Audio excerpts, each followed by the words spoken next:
하나님의 말씀은 디모데전서 6장 3절입니다. 오늘은 개역 성경으로 본문 봉독하겠습니다. 디모데전서 6장 3절 말씀.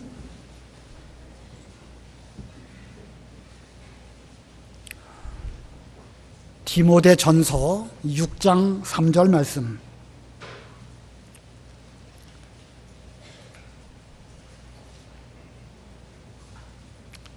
디모데전서 6장 3절.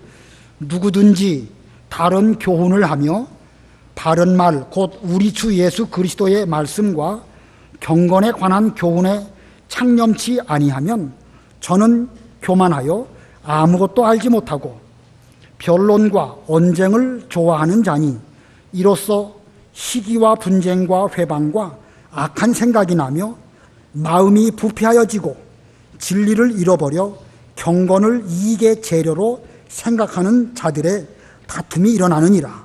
그러나 지족하는 마음이 있으면 경건이 큰 이익이 되느니라.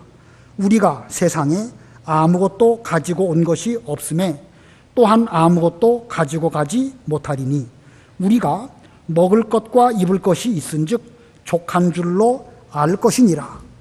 부하려 하는 자들은 시험과 올무와 여러 가지 어리석고 해로운 정욕에 떨어지나니 곧 사람으로 침륜과 멸망에 빠지게 하는 것이라. 돈을 사랑함이 일만하게 뿌리가 되나니 이것을 사모하는 자들이 미혹을 받아 믿음에서 떠나 많은 근심으로써 자기를 찔렀도다. 오직 너 하나님의 사람아 이것들을 피하고. 거기까지 봉독하겠습니다. 오늘 11절 보면 사도 바울이 에베소 교회에 목회하고 있는 디모데를 향하여 오직 너 하나님의 사람아 이것들을 피하고 이렇게 말씀하고 있습니다. 오늘 제목은 그래서 오직 너 하나님의 사람아 이것이 오늘의 제목입니다. 오늘 특별히 개역 성경으로 본문을 읽었는데 제가 개역 성경으로 본문을 읽은 이유는 여기 나오는 오직이라는 표현 때문에 그렇습니다. 오직 너 하나님의 사람아. 이 개역 성경에는 이렇게 되어져 있는데 이 바른 성경에는 오직이라는 단어가 없습니다. 사실 제가 보기에는 있어야 정상이 아닐까 생각이 듭니다. 오직 너 하나님의 사람아. 오늘날 이 말씀은 사도 바울이 디모데에게 주신 말씀이기도 하거니와 저와 여러분에게 주신 말씀으로 저도 받기를 원하고 여러분도 여러분 개인들에게 주신 하나님의 말씀으로 받으시기를 바랍니다. 그러므로 오직 너라고 말할 때에 이게 바로 나 자신을 가리키는 말씀이다. 이렇게 받으셔야 됩니다. 오늘 제목 한번 따라해 보시기 바랍니다. 오직 너 하나님의 사람아. 다시 한번 오직 너 하나님의 사람아. 이 구약 성경에 보면 위대한 하나님의 인물들을 가리켜서 하나님의 사람이라 라고 여러 곳에 기록되어져 있습니다. 신명기에 보면 모세를 가리켜서 여호와의 종 혹은 하나님의 사람 이렇게 말씀하고 있습니다. 사무엘상에 보면 사무엘이라고 하는 그 인물을 가리켜서 하나님의 사람이라는 표현을 쓰고 있습니다. 열왕기상에 보면 어떤 선지자가 나오는데 그 선지자는 이름이 기록되어져 있지 않습니다.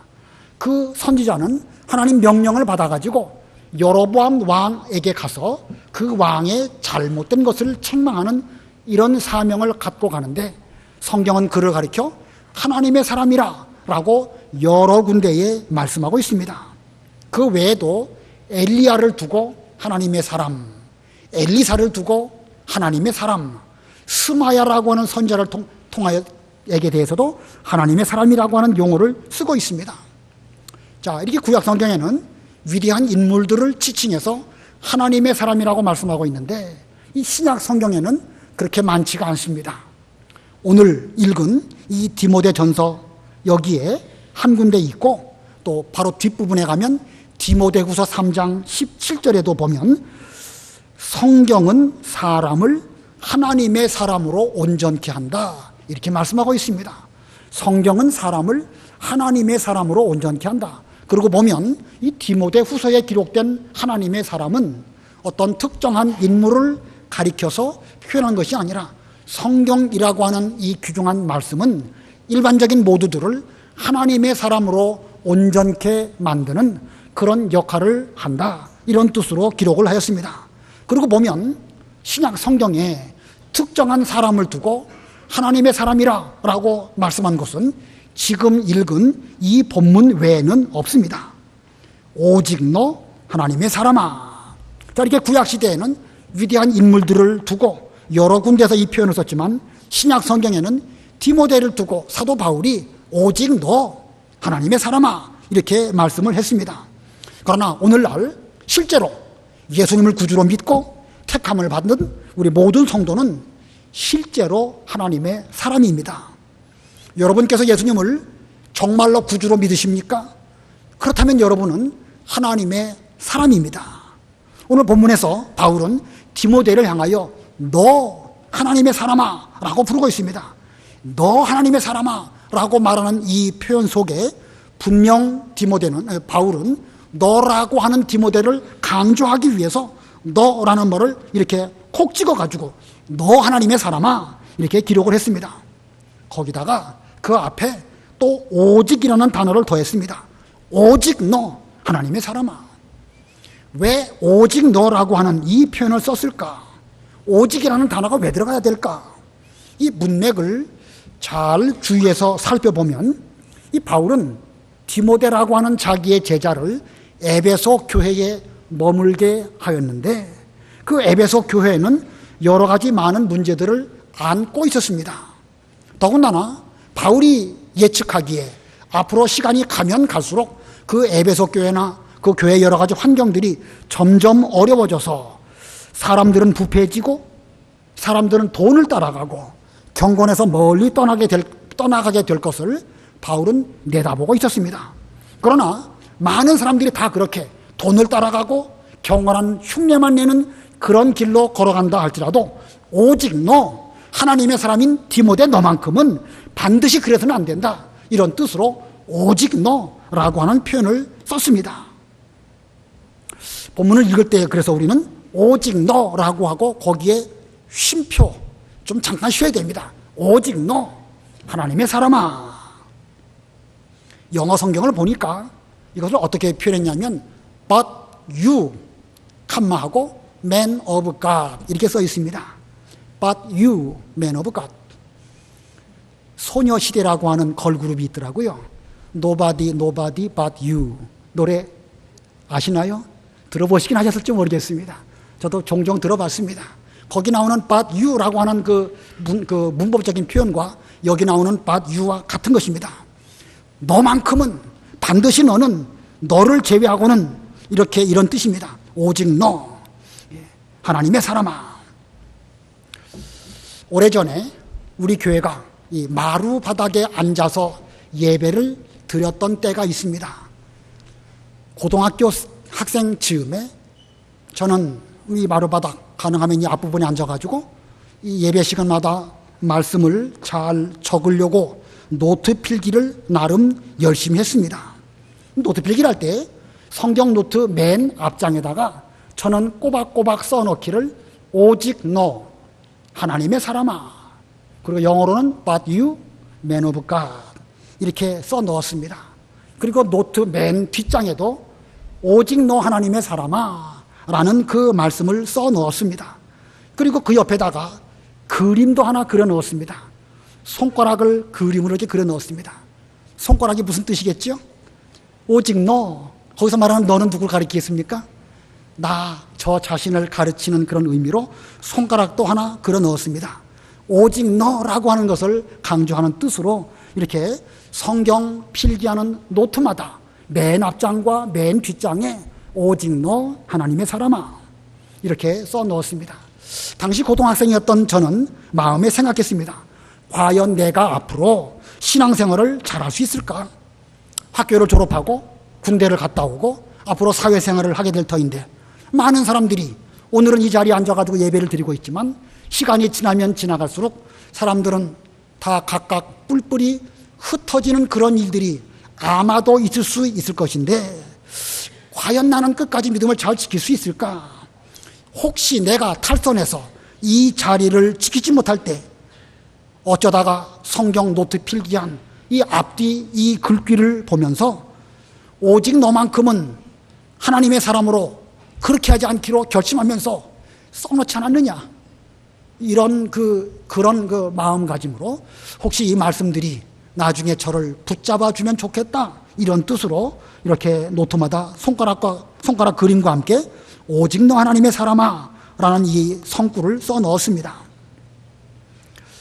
저는 하나님과 또 하나님의 말씀들이 저를 붙들어 주셔서 오늘 이 자리까지 이르게 되었습니다. 하지만 제가 아무 문제 없이 무슨 젊은 시절을 잘 보냈다, 이런 뜻은 결코 아닙니다. 저 역시 부끄러운 것이 많이 있었고 위험한 때가 많이 있었고 넘어졌던 때가 또 많이 있습니다. 이 자리에서 제가 어떤 부끄러운 일들을 겪었는지 다 설명드린다고 하면 오히려 여러분의 신앙에 유익이 되지 않기 때문에 그런 말씀은 드리지 않는 것이 좋을 것 같습니다. 아무튼 저도 상당히 많이 부끄러운 것들이 많이 있었지만 하나님이 붙들어 주시고 하나님의 여러 말씀들이 저를 붙들어 주셔가지고 오늘 이 자리까지 오게 되었던 것입니다.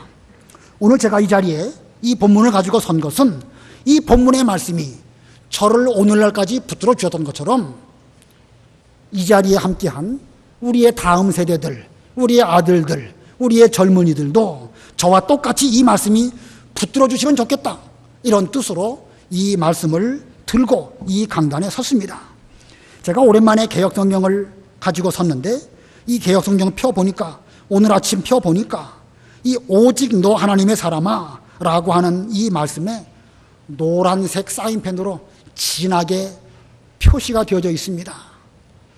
여러분도 여러분의 성경에 꼭 이 말씀뿐만 아니라 나를 붙들어 주실 말씀이 무엇일지 좀 생각해 보시는 가운데 그 말씀을 성경에도 표시해 놓고 나의 사랑하는 책이 되어야 되겠지만 이 말씀을 우리의 마음속에 잘 간직하고 우리가 걸어가야 할 광야길에서 이 말씀이 인도하시고 하나님의 인도를 잘 받는다고 하면 혹시 넘어져도 8번째 일어날 수 있는 이런 은혜를 입게 될 것입니다. 반드시 그렇게 되시기를 바랍니다. 오직 너 하나님의 사람아. 자, 여기 하나님의 사람, 우리가 이 오늘 본문 가운데서 하나님의 사람의 의미가 무엇일까? 첫 번째로는 하나님의 사람의 의미가 무엇일까를 먼저 두 가지로 살펴보려고 합니다. 하나님의 사람의 의미가 무엇일까? 그 가운데 첫 번째는 하나님의 소유라는 뜻입니다. 하나님의 사람, 소유격으로 말씀하고 있죠. 우리는 하나님께 속한 사람이고 하나님의 것이요 하나님의 소유라는 뜻으로 하나님의 사람이라 이렇게 기록하고 있습니다. 우리가 무엇을 소유하기 위해서는 어떻게 해야 될까? 내가 뭘 내 것으로 삼기 위해서는 어떻게 해야 될까? 자기가 직접 그것을 만들든지 혹은 돈을 주고 그걸 산다고 하면 그것은 자기 것이 될 수가 있습니다. 본래 우리 인생들은 하나님께서 하나님의 형상대로 지음받은 그런 존재이고 하나님은 창조자시고 우리는 그분의 지으심받은 피조물입니다. 그러므로 본래 우리는 하나님의 소유였습니다. 그런데 우리 인생들이 범죄함으로 인하여 이제 죄의 종이 되었고 세상에 속한 자들이 되었고 하나님을 멀리 떠나는 이런 비참한 가운데 빠지게 되었습니다. 하지만 우리의 주인이신 하나님께서는 우리를 그냥 내버려두지 아니하시고 최고의 값을 지불하시고 우리를 다시 하나님의 것으로 삼아주셨습니다. 고린도전서 6장에 보면 너희는 너희 자신의 것이 아니니라 하나님께서 값 주고 사셨으니 너희 몸으로 하나님께 영광을 돌리라. 너희는 하나님께서 값 주고 사셨다. 이는 하나님께서 그리스도의 피로 값 주고 사셔서 더 이상 죄와 세상에 속한 그 악한 마귀의 것이 아니고 하나님 앞에서 하나님의 것이 되었고 더 이상 종이 아니고 자유의 몸이 되었음을 말씀한 표현입니다. 자, 우리는 그리스도로 말미암아 대속을 받았습니다. 대속이란 말은 대신하여 죄값을 지불하고 속량받았다, 대신해서 속량받았다, 이것을 대속이라고 합니다. 구약의 이사야 선지자는 말씀하기를 내가 너를 구속하였고 내가 너를 지명하여 불렀나니 너는 누구 것이라? 너는 내 것이라, 이렇게 말씀하고 있습니다. 이사야 43장 1절입니다. 이사야 43장 1절 읽어보세요. 이사야 43장 1절. 야곱아, 너를 창조하신 여호와께서 지금 말씀하시느니라. 이스라엘아, 너를 지으신 이가 말씀하시느니라. 너는 두려워하지 말라. 내가 너를 구속하였고 내가 너를 지명하여 불렀나니 너는 내 것이라. 예, 내가 너를 창조하신 여호와니. 야곱아, 너를 창조하신 여호와 이제 말씀하시느니라. 이스라엘아, 너를, 우리 개역에는 지으신이 아니라 조성하신, 같은 뜻이죠. 조성하신 자가 이제 말씀하시느니라. 여기서 말하는 이제라는 것은 언제를 말하는 것일까? 이사야 선지자는요, 이사야 40장 이후부터 보면 장차 오실 그리스도를 이제라고 하는 시간으로 땡겨놓고 반드시 그리스도가 오셔가지고 고난 가운데 우리를 위하여 십자가에 죽으시고 우리를 속량해 주실 것을 예언하는 말씀을 하고 있습니다. 그러므로 이사야가 말하는 이제는 그리스도로 말미암아 대속받을 그때를 가리키는 것입니다. 자, 이제부터는 너는 진짜로 내 것이다.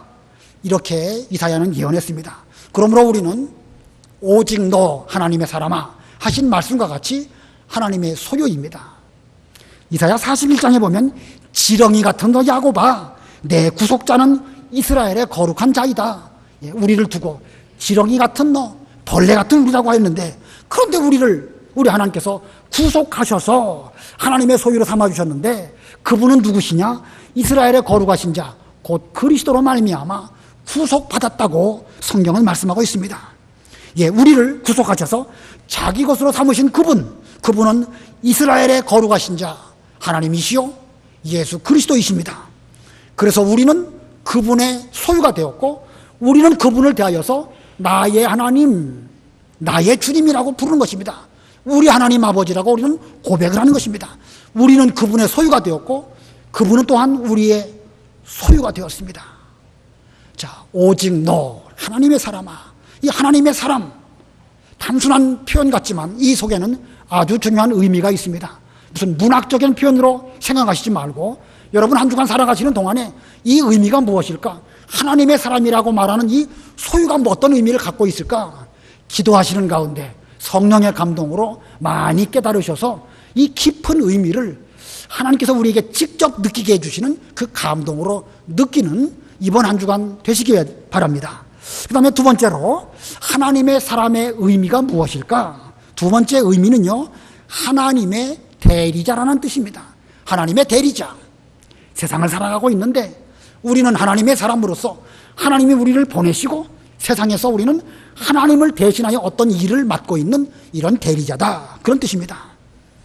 우리 예수님께서 십자가와 부활로 우리의 구속을 다 완성하시고 이 승천하시기 직전 마태복음 28장에서 말씀하시기를 하늘과 땅의 모든 권세를 내게 주셨으니 라고 말씀하고 있습니다. 자, 하늘과 땅의 모든 권세를 하나님께서 예수님에게 주셨다. 그 의미를 살펴보면 예수님은 하나님의 대리자이십니다. 물론 십자가 부활 이전에도 당연히 예수님은 하나님의 대리자셨습니다. 그러나 십자가 부활로 구속을 완성하셨을 때에는 복음을 완성하신 이제 그리스도로서, 진정한 그리스도로서 예수님은 하나님의 대리자셨습니다. 우리 예수님께서 승천하시기 직전 사도들을 다 불러놓으시고 말씀하십니다. 그러므로 너희는 가서 모든 족속으로 제자를 삼고 그들에게 세례를 주고 내가 너희에게 분부한 모든 것들을 가르쳐 지키게 하여라, 이렇게 말씀하십니다. 자, 이렇게 예수님의 권세를 위임받은 그 사도들, 그들은 바로 예수님의 대리자입니다. 12사도 가운데 한 사람인 사도 바울은 그의 아들과 같이 여기는 제자 디모데에게 에베소 교회에 머물도록 하면서 거기에서 하나님의 일을 하라고 했습니다. 그런 면으로 보면 디모데라고 하는 인물은 사도 바울의 대리자로서 지금 하나님의 일을 그 에베소 교회에서 하고 있는 것입니다. 자, 이걸 유추해서 본다고 하면 디모데는 하나님의 대리자이신 예수님, 예수님의 대리자인 사도들, 사도의 대리자인 디모데, 그로 말미암아 하나님의 일을 하였던 것입니다. 그리고 바울은 디모데를 향하여 오직 너 하나님의 사람아 이렇게 부릅니다. 너는 이제 개인적인 자격이 아니라 하나님과 예수님과 사도들의 가르침대로 하나님의 말씀을 잘 받은 대리자이니까 힘내서 에베소 교회에서 목회할 때에 그 일을 잘 감당하여라 라는 뜻으로 하나님의 사람아 라고 그를 불러주었습니다. 자, 그래서 디모데는 하나님의 사람이고 하나님의 대리자였던 것입니다. 이와 똑같은 원리를 따라서 저와 여러분 역시 하나님의 사람입니다. 여러분은 하나님의 소유이고 하나님의 대리자입니다. 우리는 한편으로는 하나님의 소유이고 또 다른 편으로는 하나님의 대리자입니다. 그래서 우리는 하나님을 대하여 살 때는 나는 하나님의 소유입니다. 하나님은 저희 하나님이십니다. 이런 마음으로 살아야 되는 것이고, 세상을 대하여 살 때는 하나님의 대리자로서 살아야 됩니다. 자, 하나님의 소유. 우리가 하나님의 소유이니까 하나님의 소유인 우리를 악한 자가 손도 대지 못한다고 성경에 말씀하고 있습니다. 어떻게 하나님의 소유에 대해서 감히 손대서 그것을 터치할 수가 있겠습니까? 악한 자가 우리를 만지지도 못합니다. 우리는 하나님의 소유입니다. 뿐만 아니라 우리는 하나님의 대리자로서 이 세상을 향하여 당당하게 살고 깨끗하게 살고 또 거룩하게 살아야 됩니다. 시시한 것 가지고 기죽지 말고, 돈 없다고 축 늘어지지 말고, 건강치 못하고 여러 가지 문제가 많이 있다고 해서 그냥 의기소침한 가운데 빠지지 말고 하나님의 사람으로서 시대를 당당하게 사는 이런 사람이야말로 하나님의 대리자라고 할 수가 있는 것입니다. 아무쪼록 우리 교회의 젊은이들, 우리 교회의 다음 세대들, 앞으로 이 세상을 살아갈 때 비록 광야 같은 길, 힘들고 어려운 일, 코가 축 늘어지고 정말로 견디기 힘든 그런 일을 만난다 할지라도 나 자신은 오직 너만큼은 하나님의 사람이라, 이런 마음을 마음에 새기시고 세상에서 흔들리지 않는 그런 분들이 다 되시기를 바랍니다. 자, 그러면 우리의 젊은이나 다음 세대는 그렇게 살면 되겠는데, 기성세대인 저나 혹은 여기 저와 같은 동년배들이나 그런 분들은 괜찮을까? 우리는 지나간 세월 동안 충분히 어려운 일을 잘 겪어서 여기까지 왔으니까 우리는 그렇게 많이 걱정하지 않아도 된다, 우리는 안전하다, 그럴 수 있을까요? 여러분들은 안전하십니까? 그렇지 않습니다. 오늘날 우리가 천국문에 이를 때까지 하나님의 사람으로서 우리가 경계해야 될 것을 제대로 경계하지 않으면 우리라고 해서 안전하지는 결코 않습니다. 어쩌면 우리는 이제부터 더 어려운 일들이 우리 앞에 있을지도 모릅니다. 그래서 오늘 본문 11절을 보면 오직 너 하나님의 사람아 이것들을 피하고 라고 말씀하고 있습니다. 그래서 우리가 두 번째로 생각해 볼 것은 하나님의 사람으로서 피할 것이 무엇일까? 하나님의 사람으로서 피할 것.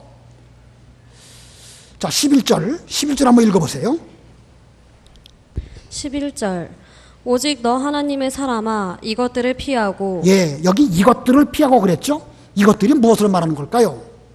이것들, 이 뒤에 있는 것일까요? 이 앞에 있는 것일까요? 앞에 있는 것이죠. 지금까지 사도 바울이 쭉 말해왔습니다. 쭉 말하는 가운데서 지금 내가 말한 이것들을 피하라 라고 말씀하였습니다. 오늘 읽은 3절부터 10절까지가 직접적으로 이것들이라고 볼 때에 거기에 두 가지로 정리할 수 있습니다. 그 중에 첫 번째가 무엇일까? 첫 번째는요, 경건을 이익의 수단으로 생각하는 것입니다. 경건을 이익의 수단으로 생각하는 그거 피하라는 것입니다. 그거. 자, 그게 무엇일까? 한번 의미를 생각해 보면서 3절로 5절 읽어보세요. 3절로 5절. 3절 누구든지 다른 교훈을 하며 바른 말 곧 우리 주 예수 그리스도의 말씀과 경건에 관한 교훈에 창념치 아니하면 저는 교만하여 아무것도 알지 못하고 변론과 언쟁을 좋아하는 자니 이로써 투기와 분쟁과 회방과 악한 생각이 나며 마음이 부패하여지고 진리를 잃어버려 경건을 이익의 재료로 생각하는 자들의 다툼이 일어나느니라. 디모데가 에베소 교회에서 목회할 그 즈음 그 교회 안팎으로 다른 교훈을 주장하는 사람들이 많이 있었습니다.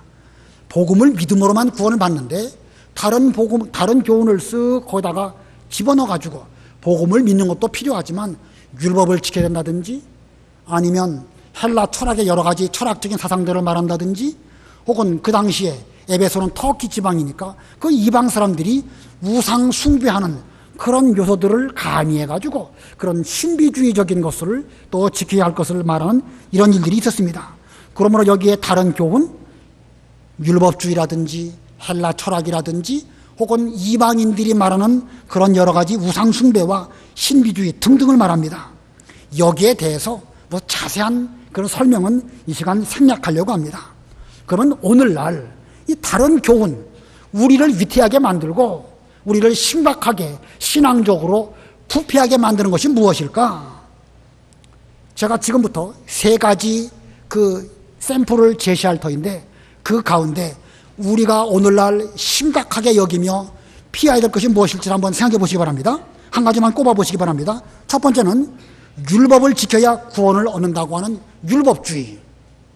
오늘날 이것이 우리에게 얼마나 심각한 문제를 일으킬까 한번 생각해 보시기 바라고요.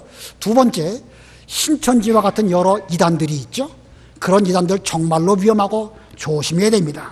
우상숭배나 신비주의, 자유주의 이런 여러 가지 일들, 이런 것들 우리가 조심해야 된다. 두 번째. 세 번째는요, 하나님의 교회를 이용해서 자기 이익을 챙기려는 생각. 세 번째입니다. 1번, 2번, 3번 가운데 오늘날 우리가 가장 조심해야 될 것이 무엇입니까? 1번인가요? 2번인가요? 3번인가요? 예? 2번입니까? 예. 이 앞부분의 문맥을 잘 보면은 경건을 이익의 재료로 생각하는 자들의 다툼이 일어나느니라. 예. 경건한 모양은 있어 보이는데 그걸 이용해 가지고 자기 육신적인 이익을 챙기려고 하는 이런 일들이 궁극적으로 나타나는 거예요. 율법주의도 결국은 그런 쪽으로 귀결되는 것이고 신비주의도 결국은 그런 쪽으로 귀결되는 것이고 또 헬라 철학이나 인간의 생각이나 이런 것들도 하나님 복음 외에 다른 것들은요 결국 인간적으로 자기 사욕을 챙기는 쪽으로 반드시 귀결되는 것입니다. 그러므로 현재 우리 신앙의 가장 위험한 요소는 교회를 이용해서 자기 이익을 보려는 생각, 이것이 가장 위험한 것입니다. 시간이 흘러갈수록 교회는 점점 세속화되어서 사람들은 교회를 이용해서 자기 이익의 수단으로 생각하는 그런 일들이 점점 많아질 것입니다. 지금 우리가 그와 같은 시대를 살아가고 있고 여러분도 그렇고 저도 그렇고 얼마든지 그 위험한 가운데 빠질 수 있습니다. 여러분이 그러한 위험한 가운데 빠지기가 쉬울까요? 아니면 목사인 제가 더 위험한 가운데 빠지기 쉬울까요? 여러분이 쉬울까요? 제가 쉬울까요? 여러분이 더 경건합니까? 제가 더 경건합니까? 어려운 질문이죠? 예. 당연히 목사인 제가 더 경건하지 않을까? 저는 지금까지 교회 일을 하는 속에서 한 번도 주일날 빠진 적이 없고, 저는 지금까지 제 목회를 하는 가운데 제가 새벽 예배를 인도해야 될 그러한 때에 제 기억으로는 한 번도 빠진 적이 없습니다. 새벽 예배 한 번도 빠진 적이 없습니다. 그러니까 여러분보다 제가 훨씬 더 경건하죠? 예. 그러나 그것은 껍데기가 그렇다는 것입니다. 누가 더 경건하냐? 이건 함부로 말할 수 없습니다. 목사라가 더 경건하다? 천만의 만만의 말씀이지요. 목사가 더 경건하다는 것은 다만 예배에 잘 참석하고 말은 잘한다, 이런 면으로 볼 때는 더 경건해 보일지 몰라도 목사가 더 결코 경건하다고 말할 수 없습니다. 누가 더 경건하냐? 그것은 천국에 가서 하나님 앞에 서 봐야 그때서 드러나는 것입니다. 그러나 확실한 한 가지는 이 경건을 자기 이익의 재료로 삼는 그 일에 있어서만큼은 목사가 훨씬 더 잘할 수 있다는 것입니다. 목사가 훨씬 더 경건한 모양을 내면서 교회 일들을 통해 가지고 자기 사리사욕을 채울 수 있다는 사실입니다. 그렇기 때문에 여러분보다 목사인 제가 훨씬 더 위험합니다. 오직 너 하나님의 사람아, 교회를 이익의 수단으로 삼으려고 하지 말고 이런 생각들을 피하고 앞으로 철저하게 믿음의 일을 잘 감당하는 사람이 되어라. 사도 바울은 디모데에게 그 말씀을 했지만 이 말씀은 지금 이 순간 저에게 주시는 말씀입니다. 그렇다고 해서 여러분들은 안전하다, 그런 뜻 아니에요. 여러분도 안전하지 않습니다. 특별히 여러분 중에 누가 더 안전하지 않을까요? 오래 믿은 사람이 안전하지 않을까요? 이제 막 믿은 사람이 안전하지 않을까요? 이 본문의 문맥으로 볼 때 이건 누가 말할 수 없어요. 사람이 어떻게 함부로 말할 수 있겠습니까? 오래 믿은 사람이든지 이제 믿은 사람이든지 위험하기는 똑같습니다. 그러나 문맥적으로 볼 때에 오래 믿고 경건한 모양이 있는 이런 사람들, 교회에 직분이 있고 특별히 겉으로 드러나는 봉사하는 일 많이 하는 그런 사람들이 오히려 더 경건을 이익의 수단으로 재료로 생각하는 일들이 많이 있을 수 있다는 것입니다. 그러므로 은연중에 경건한 척하면서 자기 이익을 챙기는 자가 되지 않아야 됩니다. 각별히 조심해서 그런 길을 걸어가지 않도록 피하라고 본문에서 말씀하셨으니까 우리는 피해야 됩니다. 사람은 속일 수 있지만 하나님께서는 만홀히 여김을 받지 않으십니다. 저를 비롯하여 우리 기성세대의 모든 분들 더욱 경건하게 살기를 노력하는 가운데에서 경건을 이익의 재료로, 이익의 수단으로 삼지 않도록 각별히 조심하는 우리들이 되어야 할 것입니다. 그 다음에 이것들을 피하고 라고 했는데 이것들에 해당되는 두 번째가 무엇일까? 두 번째는요, 부하려는 생각입니다. 부하려는 생각. 본문 6절부터 8절 읽어보세요. 6절. 그러나 자족하는 마음이 있으면 경건은 큰 이익이 되느니라. 우리가 세상에 아무것도 가지고 온 것이 없음에 또한 아무것도 가지고 가지 못하리니 우리가 먹을 것과 입을 것이 있은즉 족한 줄로 알 것이니라. 예, 우리가 세상을 살아가는 가운데 자족하는 마음, 지족하는 신앙적 생각이 있다고 하면 걱정할 것이 없습니다. 이스라엘 백성들이 광야 지나갈 때 매일매일 하나님께서 만나를 주셨습니다. 오늘날 우리가 굶어가지고 어려운 일을 겪는 사람, 물론 지금 시대도 분명히 있습니다. 노인이 되고 고독사 하시는 분들, 그런 분들 계시죠. 그러나 일반적으로 볼 때에는 먹을 것과 입을 것 있으면 그것으로 족한 줄 알아야 됩니다. 근데 문제는 무엇이냐? 그 다음이 문제예요. 족한 줄 알아야 되는데 족한 줄 알지 못하기 때문에 여러 가지 문제가 생깁니다. 9절, 10절 우리 다 같이 합독하겠습니다. 화면 보시고 화면에 있는 우리 이 개역성경 본문으로 다 같이 시작. 부하려 하는 자들은 시험과 올무와 여러 가지 어리석고 해로운 정욕에 떨어지나니 곧 사람으로 침륜과 멸망에 빠지게 하는 것이라. 돈을 사랑함이 일만하게 뿌리가 되나니 이것을 사모하는 자들이 미혹을 받아 믿음에서 떠나 많은 근심으로써 자기를 찔렀도다. 이 돈 자체는 선한 것도 아니고 악한 것도 아닙니다.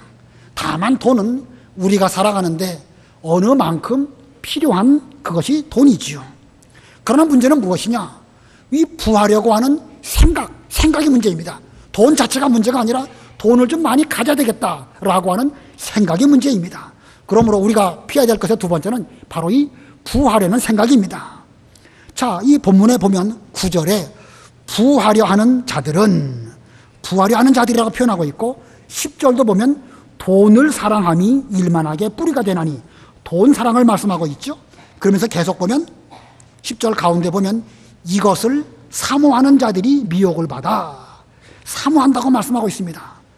자, 그러므로 돈 자체가 문제가 아니라 부하려는 생각, 돈을 사랑하는 거, 돈을 막 갖고 싶어가지고 헐떡헐떡거리면서 사모하는 그 자체, 그게 정말로 위험한 것입니다. 저는 양심적으로 여러분 앞에 고백하거니와 저 돈 무지무지 좋아합니다. 지금까지 그런 마음 드러내지 않고 잘 경건한 모양 가지면서 여기까지 왔지만 솔직히 말해가지고 돈 정말로 좋아하는 그런 속된 사람입니다. 근데 지금까지는 제가 그래도 목사라고 해서 그런 거 드러내지 않고 여기까지 잘 왔습니다. 그런데 앞으로가 문제입니다. 아무리 지금까지 돈 사랑하는 것을 잘 가리고 여기까지 왔다 할지라도 점점 시간이 흘러갈수록 이제 시간이 촉박하면 할수록 저도 돈 사랑하고 좀 더 많이 챙겨야 되겠다 이런 생각을 반드시 할 수도 있고 그런 생각이 저를 지배하게 되면 저 자신이 어떻게 될지 저도 모르는 거예요. 10절에 있는 말씀처럼 믿음에서 떠나 많은 근심으로써 자기를 찔렀도다. 이 일이 분명 저에게도 앞으로 일어날 수도 있는 이런 말씀입니다. 목사라도 얼마든지 이러한 위험한 가운데 빠질 수 있습니다. 자, 그러므로 이 여러분 앞에서 저라 할지라도 이 11절의 말씀을 유의해서 부하려는 생각 반드시 피하려고 노력하는 이런 자가 되지 않는다고 하면 장담 못하는 것입니다. 오직 너 하나님의 사람아 이것들을 피하고 일만하게 뿌리가 되는 이것들을 피하지 않는다고 하면 목사라 할지라도 앞으로 장담할 수 없다.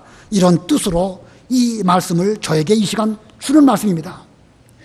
전에 제가 성경 노트 필기할 때에 오직 너 하나님의 사람아 라고 하면서 노트에 기록했다고 했는데, 이 시간 저는 이 말씀을 저의 마음 바탕 육비 신비에 이 말씀을 새겨서 적어도 너만큼은 그렇게 되지 말아라. 너 하나님의 사람 아니냐. 지금까지 너에게 하나님께서 많은 은혜를 베풀어 주셨는데 앞으로 결코 너만큼은 그런 길을 걸어가지 말아라 하면서 이 말씀을 제 마음에 새기고자 합니다.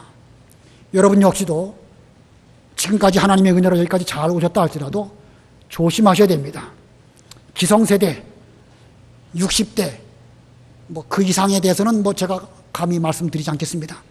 그 이상 세대를 할지라도 우리도 조심하지 않으면 얼마든지 그렇게 될 수 있습니다. 적어도 그렇게 되지 않도록 하기 위해서 이 시간 저와 여러분은 이 말씀을 우리의 마음 바탕에 잘 새겨서 적어도 명륜교회에 교인된 우리들만큼은 하나님의 사람으로서 이와 같은 것들, 부활이라는 생각, 경건의 그 재료를 이익으로 삼는, 이런 경건을 이익의 재료로 삼는 이런 생각 하지 않는 이런 우리들이 되어야 되겠습니다. 자, 오늘 제목이 뭐였죠? 자, 다 같이 오늘 제목 시작. 우리에 대해서 주신 말씀입니다. 오직 너 하나님의 사람아. 하나님의 사람 두 가지 의미가 있다고 그랬어요. 하나님의 소유고, 세상에 대해서는 하나님의 무엇이라고 그랬습니까? 대리자입니다. 하나님의 전권을 물려받아가지고 세상을 나아가서 빛과 소금으로 살아야 되는 하나님의 대리자입니다. 이러한 하나님의 대리자로서, 하나님의 사람으로서 우리가 피할 것 두 가지, 경건을 이익의 수단으로 생각하지 말고 부활에는 생각하지 않는 그런 우리가 되어야 되겠습니다. 말씀을 생각하시면서 기도하시기 바랍니다.